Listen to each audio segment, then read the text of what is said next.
Welcome back to ವಿ4 motivational channel. ನಮಸ್ಕಾರ ಸ್ನೇಹಿತರೆ. ಕರ್ಮ ಮಾಡು, ಫಲದ ಚಿಂತೆಯನ್ನು ಬಿಡು, ನಿನ್ನ ಕರ್ತವ್ಯವೇ ನಿನ್ನ ಧರ್ಮ. ಫಲ ದೇವರ ಕೈಯಲ್ಲಿ, ಶ್ರಮ ನಿನ್ನ ಹೊಣೆ, ಶಾಂತಿ ನಿನ್ನ ಬಹುಮಾನ.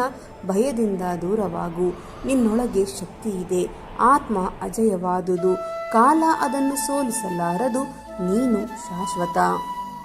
ಸುಖ ದುಃಖ ಒಂದೇ ಎಂದು ನೋಡು, ಲಾಭ ನಷ್ಟ ಸಮವಾಗಿ ಸ್ವೀಕರಿಸು. ಸಮಸ್ಯೆಯೇ ಯೋಗ, ಸ್ಥಿರ ಮನಸ್ಸೇ ಶಕ್ತಿ, ಅದೇ ಮುತ್ತಿಗೆ ಮಾರ್ಗ.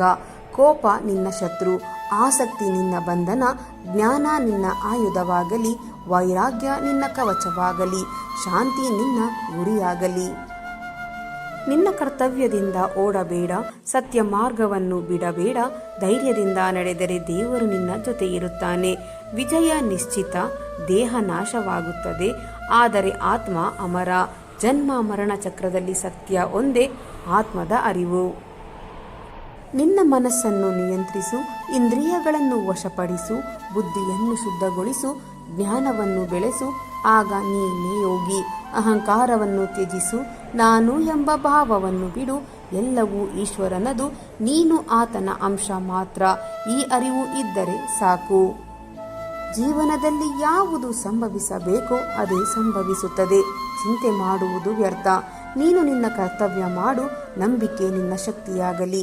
ಶ್ರದ್ಧೆಯಂತೆ ಮಾನವ ಯಾವುದನ್ನು ನಂಬುತ್ತೀಯೋ ಅದೇ ನೀನು. ಶ್ರದ್ಧೆಯನ್ನು ಶುದ್ಧಗೊಳಿಸು, ಜೀವನ ಶುದ್ಧವಾಗುತ್ತದೆ. ಜ್ಞಾನದಿಂದ ಸಂಶಯ ಕರಗುತ್ತದೆ, ಭಕ್ತಿಯಿಂದ ಹೃದಯ ಬೆಳಗುತ್ತದೆ, ಕರ್ಮದಿಂದ ಜೀವನ ಸಾಗುತ್ತದೆ. ಈ ಮೂರು ಒಂದಾದರೆ ಮೋಕ್ಷದ ದಾರಿ ತೆರೆಯುತ್ತದೆ. ನಿನ್ನೊಳಗೆ ಯುದ್ಧ ಇದೆ, ಒಳ್ಳೆಯದು ಮತ್ತು ಕೆಟ್ಟದ್ದು, ಅದಕ್ಕೆ ಜ್ಞಾನವೇ ಸಾರಥಿ, ಸತ್ಯವೇ ರಥ, ವಿಜಯ ನಿನ್ನದೇ. ದುಃಖದಲ್ಲಿ ಕುಗ್ಗಬೇಡ, ಸುಖದಲ್ಲಿ ಹಿಗ್ಗಬೇಡ, ಸಮತೆಯಲ್ಲೇ ನಿಲ್ಲು, ಅದೇ ಯೋಗ, ಅದೇ ಜ್ಞಾನ. ಕಾಲ ಎಲ್ಲವನ್ನು ಬದಲಿಸುತ್ತದೆ, ಆತ್ಮ ಮಾತ್ರ ಸ್ಥಿರ. ಇದನ್ನು ಅರಿತು ಬದುಕು, ಭಯ ತೊಲಗುತ್ತದೆ, ಶಾಂತಿ ದೊರೆಯುತ್ತದೆ. ಭಕ್ತಿ ಇಲ್ಲದೆ ಜ್ಞಾನ ವ್ಯರ್ಥ, ಕರ್ಮ ಇಲ್ಲದೆ ಭಕ್ತಿ ಅಪೂರ್ಣ, ಸಮತೆ ಇಲ್ಲದೆ ಜೀವನ ಅಶಾಂತ. ಮೂರನ್ನು ಸೇರಿಸು, ಜೀವನ ಪೂರ್ಣವಾಗುತ್ತದೆ. ನಿನ್ನ ಶತ್ರು ಹೊರಗಿಲ್ಲ, ಅದು ನಿನ್ನ ಮನಸ್ಸಿನಲ್ಲಿ. ಆಲೋಚನೆ ಶುದ್ಧಗೊಳಿಸು, ಜೀವನ ರೂಪಾಂತರಗೊಳ್ಳುತ್ತದೆ, ನೀನೇ ಶಿಲ್ಪಿಯಾಗುತ್ತೀಯ. ಸತ್ಯದ ದಾರಿ ಕಷ್ಟ, ಆದರೆ ಶಾಶ್ವತ. ಸುಳ್ಳಿನ ದಾರಿ ಸುಲಭ, ಆದರೆ ನಾಶಕಾರಿ. ಆಯ್ಕೆ ನಿನ್ನದು. ನಿನ್ನ ಶಕ್ತಿ ನಿನ್ನೊಳಗೆ, ದೇವರನ್ನು ಹೊರಗೆ ಹುಡುಕಬೇಡ. ಶುದ್ಧ ಮನಸ್ಸಿನಲ್ಲಿ, ಆತ್ಮದಲ್ಲೇ ಈಶ್ವರನ ವಾಸ. ಆಸಕ್ತಿ ಬಂಧಿಸುತ್ತದೆ, ವೈರಾಗ್ಯ ಬಿಡಿಸುತ್ತದೆ, ಜ್ಞಾನ ಬೆಳಗಿಸುತ್ತದೆ. ಕರ್ಮವೇ ಪೂಜೆ, ಕರ್ತವ್ಯವೇ ಯಜ್ಞ, ಶ್ರದ್ಧೆಯೇ ಅಗ್ನಿ, ಸತ್ಯವೇ ಹೋಮ, ಜೀವನವೇ ಭಗವದ್ಗೀತೆ.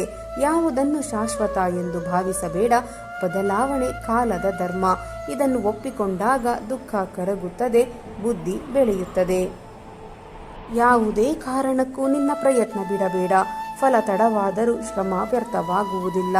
ಧರ್ಮದ ದಾರಿ ಎಂದಿಗೂ ಸೋಲದು. ಮನಸ್ಸು ಗೆದ್ದವನು ಲೋಕವನ್ನೇ ಗೆದ್ದವನು. ಇಂದ್ರಿಯಗಳನ್ನು ವಶಪಡಿಸಿಕೋ, ಶಾಂತಿ ಸಿಗುತ್ತದೆ, ಆಗ ಜೀವನ ಸುಂದರ ಕಾಂಡ. ನಿನ್ನ ಪಾತ್ರ ನೀನು ನಿಭಾಯಿಸು, ಫಲವನ್ನು ಸಮರ್ಪಿಸು. ಅಹಂಕಾರವನ್ನು ಬಿಡು, ಈಶ್ವರನನ್ನು ನಂಬು, ಭಯಮುಕ್ತನಾಗುತ್ತೀಯ. ಯುದ್ಧ ಹೊರಗಲ್ಲ, ಅದು ಒಳಗಿದೆ. ಅಜ್ಞಾನದ ವಿರುದ್ಧ ಜ್ಞಾನದ ಯುದ್ಧ, ಭಯದ ವಿರುದ್ಧ ಧೈರ್ಯದ ಯುದ್ಧ. ಗೀತೆ ನಿನಗೆ ಮಾರ್ಗದರ್ಶಿ. ಪ್ರತಿ ಉಸಿರಲ್ಲೂ ಜಾಗೃತಿ, ಪ್ರತಿ ಹೆಜ್ಜೆಯಲ್ಲೂ ಧರ್ಮ, ಪ್ರತಿ ಕಾರ್ಯದಲ್ಲೂ ಶ್ರದ್ಧೆ. ಇದೇ ಯೋಗ, ಇದೇ ಜೀವನ. ನಿನ್ನನ್ನು ನೀನು ಅರಿತುಕೋ, ಅದೇ ಮಹಾ ಸಾಧನೆ. ಲೋಕದ ಜಯ ಅಗತ್ಯವಿಲ್ಲ, ಆತ್ಮದ ಜಯ ಸಾಕು. ಶಾಂತಿ ಶಾಶ್ವತವಾದದ್ದು. ನಂಬಿಕೆ ಇಲ್ಲದೆ ಭಕ್ತಿ ಇಲ್ಲ, ಶ್ರದ್ಧೆ ಇಲ್ಲದೆ ಜ್ಞಾನ ಇಲ್ಲ, ಸಮತೆ ಇಲ್ಲದೆ ಯೋಗ ಇಲ್ಲ. ಇವು ಒಂದಾದರೆ ಮೋಕ್ಷ ಸಮೀಪ. ನೀನು ಜೀವನದ ಯುದ್ಧ ಭೂಮಿ, ಧರ್ಮವೇ ನಿನ್ನ ಧ್ವಜ, ಕೃಷ್ಣನೇ ಸಾರಥಿ, ಗೀತೆಯೇ ಮಾರ್ಗದರ್ಶಿ, ವಿಜಯ ನಿಶ್ಚಿತ. ದೇಹದ ಮೇಲೆ ಬೀಳುವ ಪೆಟ್ಟಿಗಿಂತ ನಂಬಿಕೆಯ ಮೇಲೆ ಬೀಳುವ ಪೆಟ್ಟು ಹೆಚ್ಚು ನೋವು ಕೊಡುತ್ತದೆ. ಕೆಲವರು ಸುಳ್ಳು ಹೇಳುತ್ತಿದ್ದರೂ ಅದು ನಮಗೆ ಗೊತ್ತಿರುತ್ತದೆ, ಆದರೂ ನಾವು ಗೊತ್ತಿಲ್ಲದವರಂತೆ ಸುಮ್ಮನೆ ಇರುತ್ತೇವೆ. ಏಕೆಂದರೆ ಇವತ್ತಲ್ಲ ನಾಳೆ ಬದಲಾಗುತ್ತಾರೆ ಎನ್ನುವ ನಂಬಿಕೆಯಿಂದ. ಸುಳ್ಳು ಹೇಳುವವರಿಗೆ, ಮೋಸ ಮಾಡುವವರಿಗೆ, ನಂಬಿಕೆ ದ್ರೋಹ ಮಾಡುವವರಿಗೆ, ಒಳಗೊಂದು ಹೊರಗೊಂದು ಮಾತನಾಡುವವರಿಗೆ ಜನರು ಬಹುಬೇಗ ಮರಗಿ ಹೋಗುತ್ತಾರೆ. ಅದೇ ಇದ್ದದ್ದನ್ನು ಇದ್ದ ಹಾಗೆ ಸತ್ಯವನ್ನು ನುಡಿಯುವವರನ್ನು ಕಂಡರೆ ನಿಷ್ಠೂರವಾಗಿ ನೋಡುತ್ತಾರೆ. ಜೀವನದಲ್ಲಿ ಎಷ್ಟೋ ಜನ ಪರಿಚಯ ಆಗುತ್ತಾರೆ, ಆದರೆ ನಮ್ಮ ಸಂತೋಷಕ್ಕೆ ಕೆಲವರು ಮಾತ್ರ ಕಾರಣವಾಗುತ್ತಾರೆ. ಅವರೇ ನಮ್ಮ ನಿಜವಾದ ಸ್ನೇಹಿತರು. ಹುಟ್ಟು ನಮ್ಮದಲ್ಲ, ಸಾವು ಕೂಡ ನಮ್ಮದಲ್ಲ, ಭೂಮಿಯು ನಮ್ಮದಲ್ಲ, ಈ ಪ್ರಕೃತಿ ನಮ್ಮದಲ್ಲ. ಆದರೆ ನಮ್ಮದು ಅಂತ ನಮ್ಮ ಜೊತೆ ಇರುವುದು, ಉಳಿಯುವುದು ಕೇವಲ ನಂಬಿಕೆ, ಸ್ನೇಹ ಮಾತ್ರ. ಅವಕಾಶ ಸಿಕ್ಕಿದೆ ಎಂದು ಯಾರಿಗೂ ನೀವು ಅವಮಾನ ಮಾಡಬೇಡಿ. ಸಮಯ ಒಂದೇ ರೀತಿ ಇರುವುದಿಲ್ಲ. ಸಮಯವು ಎಲ್ಲರಿಗೂ ಅವಕಾಶ ಮಾಡಿಕೊಡುತ್ತದೆ. ಇಂದು ಕೆಳಗೆ ಬಿದ್ದವನು ನಾಳೆ ಮೇಲೆ ಏಳಲೇಬೇಕು. ನೀವು ಮಹಾನ್ ವ್ಯಕ್ತಿಯಾಗಿಯೇ ಯಾವುದಾದರೂ ಕೆಲಸವನ್ನು ಆರಂಭಿಸಬೇಕಾಗಿಲ್ಲ. ಆದರೆ ನೀವು ಮಾಡುವ ಕೆಲಸದಿಂದ ಮಹಾನ್ ವ್ಯಕ್ತಿಯಾಗಬೇಕೆಂಬ ಸಂಕಲ್ಪ ಮಾತ್ರ ಯಾವತ್ತೂ ಇರಲಿ. ಜೀವನದಲ್ಲಿ ಮತ್ತೆ ಬಾರದ ಈ 5 ಅಂಶಗಳು ಎಂದರೆ: ನದಿಯಲ್ಲಿ ಎಸೆದ ಕಲ್ಲು, ಕಳೆದು ಹೋದ ಸಮಯ, ಒಮ್ಮೆ ಆಡಿದ ಮಾತು, ಕಳೆದುಕೊಂಡ ಸಂದರ್ಭ, ಕಳೆದುಕೊಂಡ ನಂಬಿಕೆ. ಕೈಗಳಿಲ್ಲದ ಬೀಗಗಳು ತಯಾರಾಗುವುದೇ ಇಲ್ಲ. ಪರಿಹಾರವಿಲ್ಲದ ಕಷ್ಟಗಳು ಇಲ್ಲ. ತೊಂದರೆಗಳನ್ನು ನಿವಾರಿಸಿಕೊಳ್ಳಲು ತಾಳ್ಮೆ ಬೇಕು ಅಷ್ಟೇ. ಜೀವನದಲ್ಲಿ ಯಶಸ್ಸು ಹೇಗಿರಬೇಕೆಂದರೆ, ನಮ್ಮನ್ನು ತಿರಸ್ಕರಿಸಿ ಹೋದವರೆಲ್ಲ ಮತ್ತೆ ನಮ್ಮನ್ನು ಹುಡುಕಿಕೊಂಡು ಬರುವಂತಿರಬೇಕು. ಕಾಯಲು ಮೇಲೊಬ್ಬ ಇರುವಾಗ ಕಾಯಕವಿಲ್ಲದ ಕೊಂಕು ಮಾತಿಗೆ ಏಕೆ ಕೊರಗುತ್ತೀರಾ? ಯಾರನ್ನು ನಂಬಿ ಬಂದಿಲ್ಲ ಎನ್ನುವುದೇ ಸತ್ಯವಾದರೆ ಯಾರಾದರೂ ನಮ್ಮೊಂದಿಗೆ ಇರುತ್ತಾರೆ ಎನ್ನುವ ನಿರೀಕ್ಷೆ ಏಕೆ? ಸ್ನೇಹಿತರೆ, ಜೀವನದಲ್ಲಿ ತೀರಾ ಅಸಹ್ಯ ಎನಿಸುವಷ್ಟು ಯಾರನ್ನು ದ್ವೇಷಿಸಬಾರದು. ಹಾಗೆಯೇ ತೀರಾ ಅಂಗಳಾಚಿ ಬೇಡಿಕೊಳ್ಳುವಷ್ಟು ಯಾರನ್ನು ಪ್ರೀತಿಸಬಾರದು. ಜೀವನದಲ್ಲಿ ಆತುರದಿಂದ ತೆಗೆದುಕೊಳ್ಳುವ ನಿರ್ಧಾರಗಳಿಂದ ಆಪತ್ತುಗಳೇ ಹೆಚ್ಚು. ತಾಳ್ಮೆಯಿಂದ ಅರಿತು ಮಾಡುವ ನಿರ್ಧಾರಗಳಿಂದ ವಿಪತ್ತುಗಳು ಕಡಿಮೆ.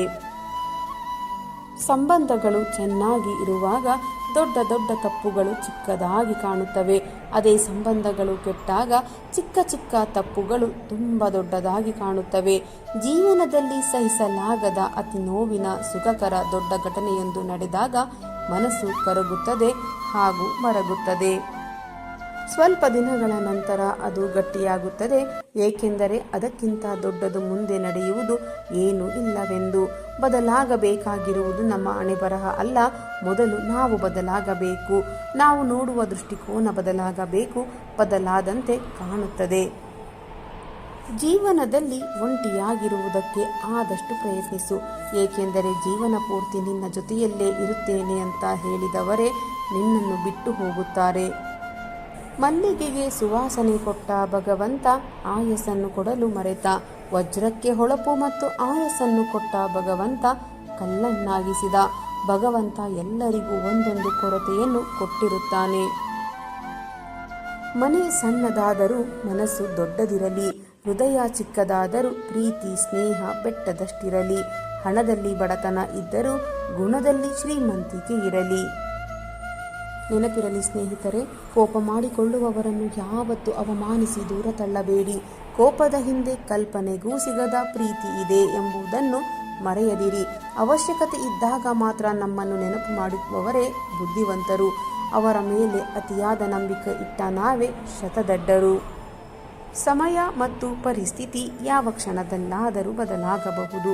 ಆದ್ದರಿಂದ ಯಾರನ್ನು ಅವಮಾನ ಮಾಡಬೇಡಿ, ಕೀಳಾಗಿ ನೋಡಬೇಡಿ. ನೀವು ಶಕ್ತಿಶಾಲಿಯಾಗಿರಬಹುದು, ಆದರೆ ಸಮಯ ನಿಮಗಿಂತ ಶಕ್ತಿಶಾಲಿ ಎಂಬುವುದು ನೆನಪಿರಲಿ.